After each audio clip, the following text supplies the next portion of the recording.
अब हम ये है tool bar, selection tool, track select forward tool, ripple edit tool, razor tool, slip tool, और ये है पेन टूल, ये है हैंड टूल, और ये है टाइप टूल। सिलेक्ट टूल जो है वो नॉर्मल ये एरो है जिससे हम फाइल को सिलेक्ट करके राइट लेफ्ट ऊपर नीचे अप एंड डाउन कर सकते हैं। इसका क्या काम आता है? ड्रैग सिलेक्ट फॉरवर्ड टूल जो होता है, एक है राइट एक है लेफ्ट। तो ट्रैक फॉरवर्ड टूल जो टी है राइट वाला, अगर हम ये दो एरो है, अगर हमने इस क्लिप के ऊपर क्लिक किया तो राइट साइड में जितने भी क्लिप्स हैं वो सबको एक साथ सिलेक्ट कर लेगा।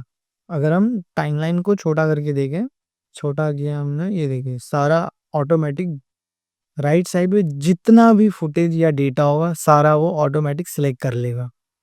और हम इसको सिर्फ सिलेक्ट करेंगे राइट की तरफ शिफ्ट कर सकते हैं। लेफ्ट का काम भी सेम वही करता है। ठीक, इसका ऑल्टरनेट ट्रैक सिलेक्ट बैकवर्ड भी वैसे ही काम करता है। अगर लेफ्ट हैंड साइड में जितने क्लिप्स होंगे वो उतना सिलेक्ट करेगा, आप उसको सिलेक्ट करके वापस इसे ड्रैग कर सकते हो। अब आता है रेजर टूल। रेजर टूल का काम होता है कट करना। तो रेजर टूल को हम यूज कैसे करेंगे? और सपोज अभी ये कीबोर्ड पे टाइप कर रहा है और फिर ये लेन होता है कंप्यूटर और ये यस करता है, तो हमें ये टाइपिंग वाला पार्ट नहीं चाहिए, सिर्फ टुवर्ड्स द क्या स्क्रीन लीन होता है वहां से चाहिए। तो उसके पहले का हम कट कर लेते हैं, ये सिलेक्ट किया और ये कट, और इसको डिलीट, बैक स्पेस डिलीट। तो ये हमारा सिर्फ अभी भी एक्यूरेट नहीं है, उससे पहले ये ब्लेड से कट किया हमने बेजर से और इतना सिलेक्ट करके डिलीट किया तो हमारा वहां से, और यस इतना, तो इतना बड़ा रेजर हो गया। हमें ये इसका एंड पार्ट है, हमें यहीं तक चाहिए, उसके पहले का ये इतना क्लिप नहीं चाहिए। तो हम रेजर से यहाँ पे लाएंगे और सिलेक्ट करेंगे, सिलेक्ट करके डिलीट। अब रेजर टूल, अब जैसे ये यहाँ पे मैग्नेट का साइन है, ये स्नैप क्या काम करता है? ये बहुत मेजर काम करता है ये स्नैप। सपोज ये कर्सर है और हम इस कर्सर को यहाँ तक ले आए कीबोर्ड टाइपिंग के बाद, क्योंकि उससे पहले हमें कट करना है। तो अगर हम रेजर को यहाँ लाते हैं तो ये यहाँ स्नैप नहीं होगा, ये बहुत स्मूथली फिसल जा रहा है यहाँ पे।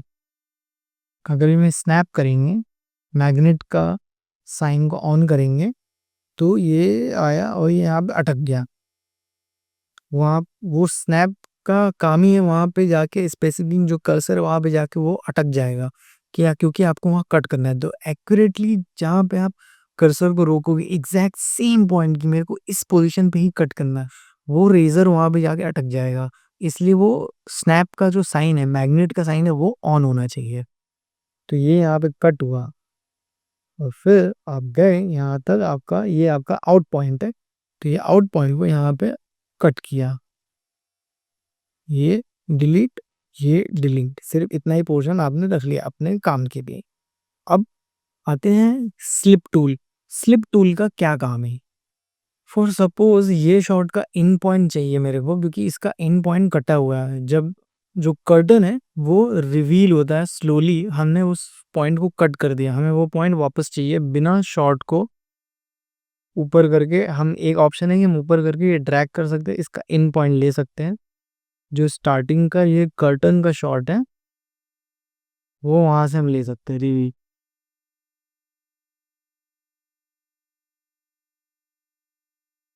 बट यहाँ इस शॉट के पहले शॉट है वो हम कैसे करेंगे बिना इसको ऊपर किए? तो वहां पर स्लिप टूल का काम आएगा। स्लिप टूल सेलेक्ट करेंगे, इस वाली क्लिप की स्टार्ट में अगर आते हैं और स्लिप को राइट साइड स्लिप करते हैं, तो हमारा जो स्टार्टिंग पार्ट है कर्टन रिवील का वो आ जाएगा। और अगर प्ले करें तो हमारा स्टार्ट वाला कर्टन वाला पार्ट आ गया है। अब हमें कर्टन अगर नहीं चाहिए, हमें सिर्फ कर्टन के बाद का शॉट चाहिए, तो वापस स्लिप टूल सेलेक्ट करेंगे, क्लिप के स्टार्ट में आएंगे और इसको लेफ्ट लेके जाएंगे। ये जो स्क्रीन है यहाँ पे ऊपर, इसमें आपको दिखेगा, जो ये वाला स्क्रीन यहाँ पे दिखेगा कि कर्टन वाला शॉट जा रहा है। इतना शॉट कट हो गया, लेफ्ट गए और गए लेफ्ट, पूरा चला गया। और अब तो ये हमारा कर्टन हट गया। तो स्लिप टूल का ये काम है, राइट लेफ्ट शॉट को बिना ड्रैग एंड ड्रॉप किए स्लिप टूल यूज करके क्लिप को वहीं रख के राइट और लेफ्ट का एरिया आपको चाहिए वो वापस ला सकते हो। अब है पेन टूल। अब पेन टूल का काम अब पेन टूल का क्या काम है, वो क्या यूज में आता है, वो मैं दिखाता हूँ। वो बेसिकली ऑडियो की यूज में बहुत अच्छे से आता है, तो मैं दिखाता हूँ। तो यहाँ पे बेसिकली पेन टूल को सिलेक्ट करते हैं। ये यहाँ पे वो ये वेब में यहाँ दिख रहा है कि यहाँ पे मैं बोलने वाला हूँ, वॉइस ओवर है। तो यहाँ पे एक क्लिप दिया और फिर 10-15 फ्रेम पहले 10 फ्रेम पहले एक मार्कर दिया और ये आपका एंड वाला पार्ट है जहाँ पे पेन टूल सेलेक्ट किया 1 2 3 4 5 6 7 8 9 पेन। ये आपने पेन टूल सिलेक्ट कर लिया और इसके बीच में वॉइस ओवर है तो ये आपने डाउन कर दिया इस वाले पोर्शन को। इसका डीबी जो यहाँ पे नीचे डीबी शो कर रहा है, जैसे जैसे हम इसका लेवल डाउन करेंगे तो हमें डीबी दिखाता रहेगा कितना लेवल डीबी डाउन हो रहा है। -5 -6 -7। जब वॉइस ओवर हो वहाँ पे ऑडियो का लेवल -20 रखना बेटर हो सकता है, ये मेरा सजेशन है। But most of the time कभी कभी 18-15 भी काम करता है, कभी 25 भी, 30 भी, कि ऑडियो कैसा है, वॉइस ओवर कैसा साउंड कर रहा है, म्यूजिक का लेवल कैसा है।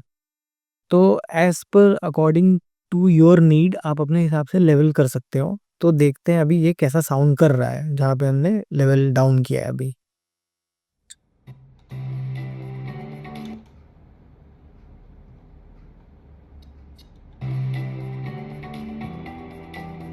ये है सिर्फ चाय का ऐड नहीं, ये एक अवेक का मैसेज है।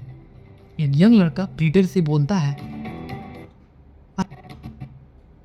यहाँ से म्यूजिक स्टार्ट हो गया, यहाँ पे फिर बी रोल शॉट्स डाल देते हैं।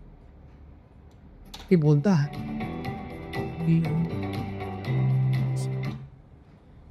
तो ये पेन टूल ये काम करता है, जहाँ पे वॉइस ओवर है वहाँ म्यूजिक डाउन कर देते हैं लेवलिंग के लिए। बेसिकली पेन टूल का काम बेसिकली लेवलिंग के लिए यूज होता है।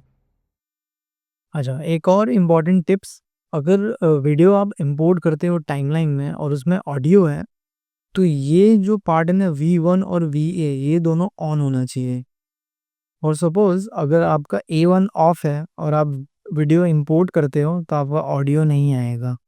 अगर आपका ये ऑन है A1 और V1 ऑफ है तो अब ये वीडियो इंपोर्ट करोगे तो ऑडियो आएगा, वीडियो नहीं आएगा।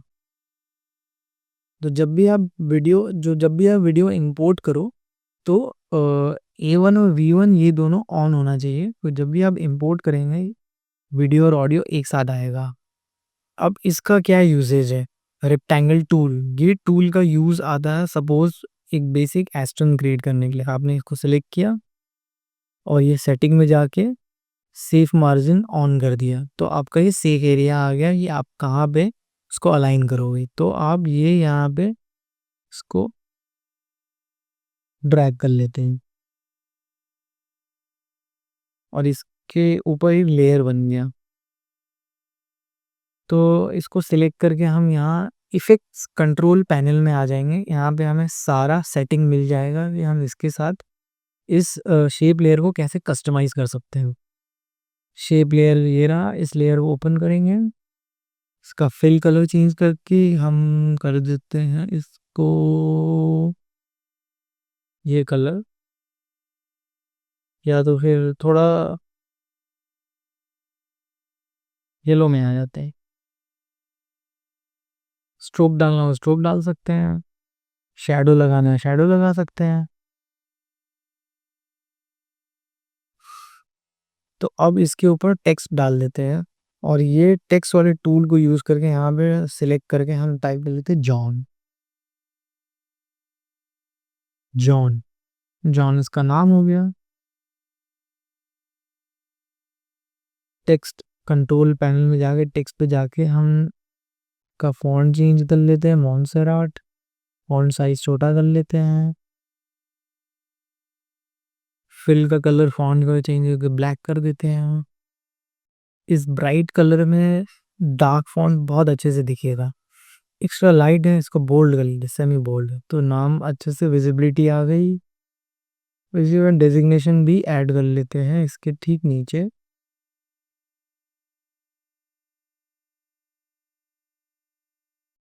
डेजिग्नेशन डाल देंगे C R E creative creative director. John एक क्रिएटिव डायरेक्टर है, इसको छोटा कर लेते हैं और ठीक इसके नीचे प्लेस कर देते हैं।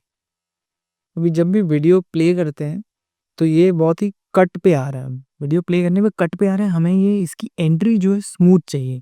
तो हम कैसे करेंगे, यहाँ पे सिलेक्ट करेंगे, ये एरो आ जाएगा रेड वाला, सिलेक्ट करके राइट क्लिक करके अप्लाई डिफॉल्ट ट्रांजिशन यहाँ से अप्लाई कर देंगे।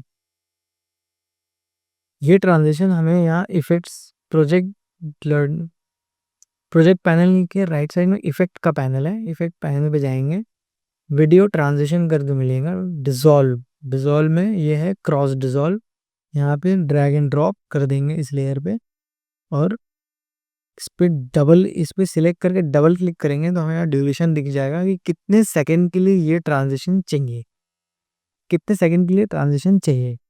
तो इसको कर देता है 15 फ्रेम के लिए ट्रांजिशन चाहिए मेरे को। ये 15 फ्रेम के लिए ट्रांजिशन हो गया। अब जब भी ये हम वीडियो तो इसको थोड़ा सा पीछे कर देते हैं लेयर को, तो ये जो एनिमेशन है थोड़ा लेट आएगा और इसका इन एंड आउट सेट कर लेते हैं कि इतने देर के लिए तब चाहिए होगा। इसको भी 15 फ्रेम कर देता है और अब प्ले करके देखते हैं।